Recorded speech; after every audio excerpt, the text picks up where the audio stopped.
चलिए फ्रेंड्स, तो इस वीडियो में हम एक इजी क्वेश्चन देखेंगे और एक ट्रिकी क्वेश्चन देखेंगे। तो सबसे पहले बात करते हैं इजी क्वेश्चन की, जो आपको दिख रहा होगा, क्वेश्चन नंबर 31। बहुत ही इजी क्वेश्चन है ये, ठीक है।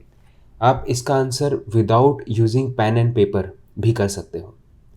आपको बताना है कि इन दोनों पॉइंट के बीच में वोल्टेज क्या है, right. You have to tell the what is the voltage between point A and B, that is V A B, आपको यहाँ पे बताना है, ठीक है।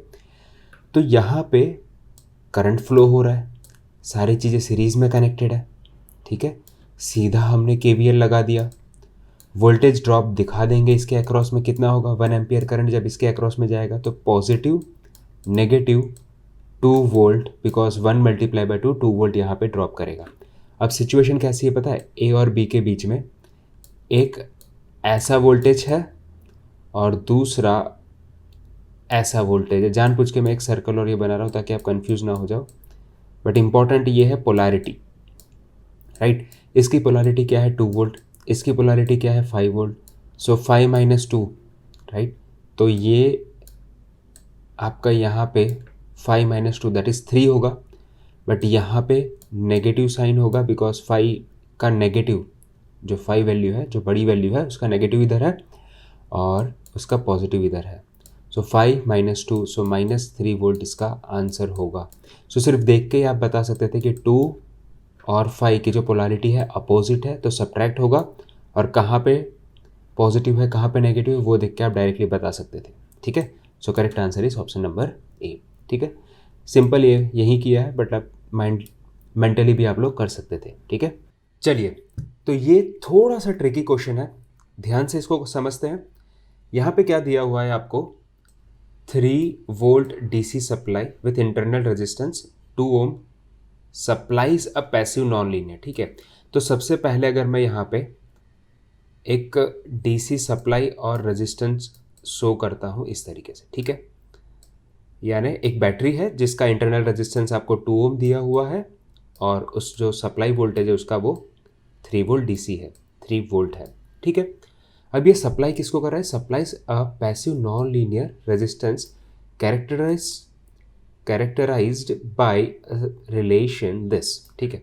यानी यहाँ पे एक नॉन लीनियर सा रेजिस्टेंस है, ठीक है, उसको ये भाई साहब सप्लाई दे रहे हैं।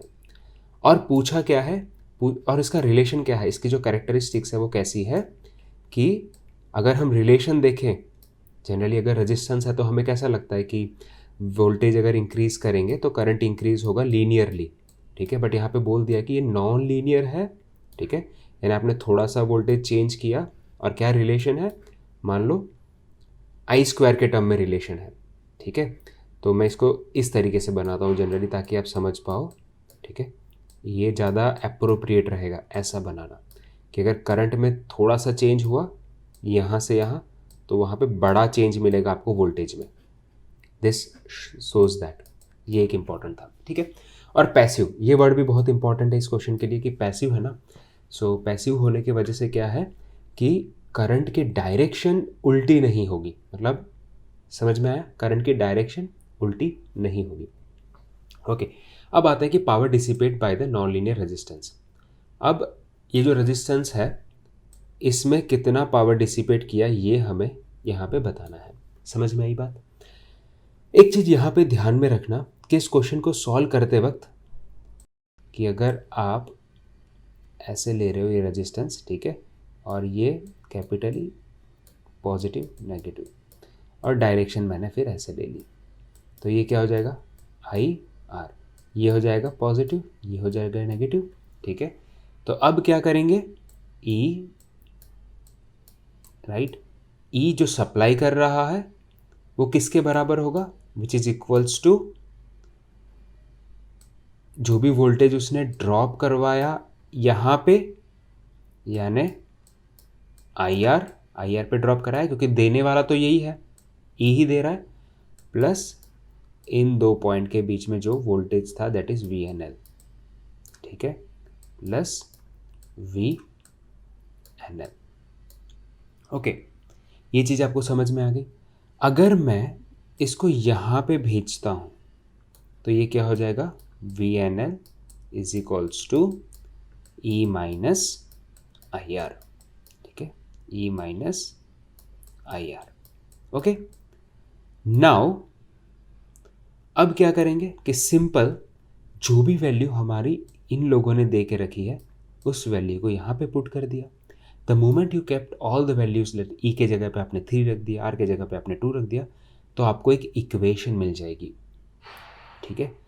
और उस इक्वेशन को जब आप सॉल्व करेंगे, ठीक है, तो आपको 2 वैल्यू मिलेगी, एक नेगेटिव और पॉजिटिव, नेगेटिव और पॉजिटिव, ठीक है। नाउ -3A यानी -3 एम्पियर हमने रिजेक्ट कर दिया because non linear resistance passive है और एक्टिव करंट ही 3 वोल्ट डीसी, राइट, कौन सा है एक्टिव करंट और एक्टिव एलिमेंट कौन सा है 3 वोल्ट डीसी है और वो ही पावर सप्लाई करेगा। समझ में आई बात? तो अगर किसी बुक में या किसी सॉल्यूशन में आप ये वाली पार्ट देखते हो तो कंफ्यूज मत होना, उसको इस तरीके से लेना ही नहीं है, ठीक है। आप इसको आराम से ले सकते हो, इस तरीके से समझ सकते हो, ठीक है, और इजीली आपको वैसे ही इसका सॉल्यूशन मिल जाएगा। तो VNL मिलते ही, VNL इंपॉर्टेंट नहीं था हमारे लिए, INL इंपॉर्टेंट था, या VNL भी आप कैलकुलेट कर सकते थे, ठीक है, बट कोई भी एक वैल्यू मिलते ही आप दूसरी वैल्यू आप इजीली कैलकुलेट कर दोगे, कोई दिक्कत नहीं है उसमें, ठीक है। तो करंट आपने 1 एम्पियर ले लिया, जैसे ही आपको 1 एम्पियर करंट मिल गया, अब हमारे पास पावर के लिए 3 रिलेशन है, V²/R, बट R तो यहाँ पे पता ही नहीं है कि यहाँ पे R क्या है, हमें पता ही नहीं है, तो ये वाला फॉर्मूला नहीं लगाएंगे। अब हमारे पास VI है, ठीक है, और हमारे पास I² R है, अगेन R नहीं पता तो वो यूज़ नहीं कर सकते, तो हमें डेफिनेटली ये वाला फॉर्मूला यूज़ करना पड़ेगा। और VNL क्या है आपका, VNL is same as INL का स्क्वायर, ठीक है, तो वो वहाँ पे आपने 1 लिख देंगे क्योंकि INL की वैल्यू आपने 1 कैलकुलेट कर दी है। The moment you put the value 1 you will get power dissipated is 1 वाट। समझ में आई बात?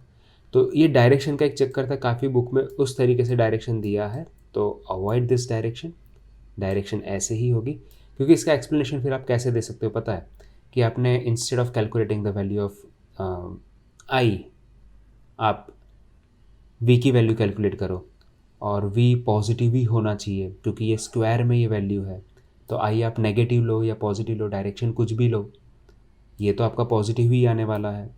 सो उस रिस्पेक्ट में फिर आप यहाँ पे चेंजेस कर सकते हो। तो ये सब थोड़ा सा कन्फ्यूज़न हटाने के लिए मैंने दूसरा फिगर ही बना दिया और दूसरे तरीके से आपको समझा दिया। आई होप ये समझ में आ गया होगा। Thank you so much.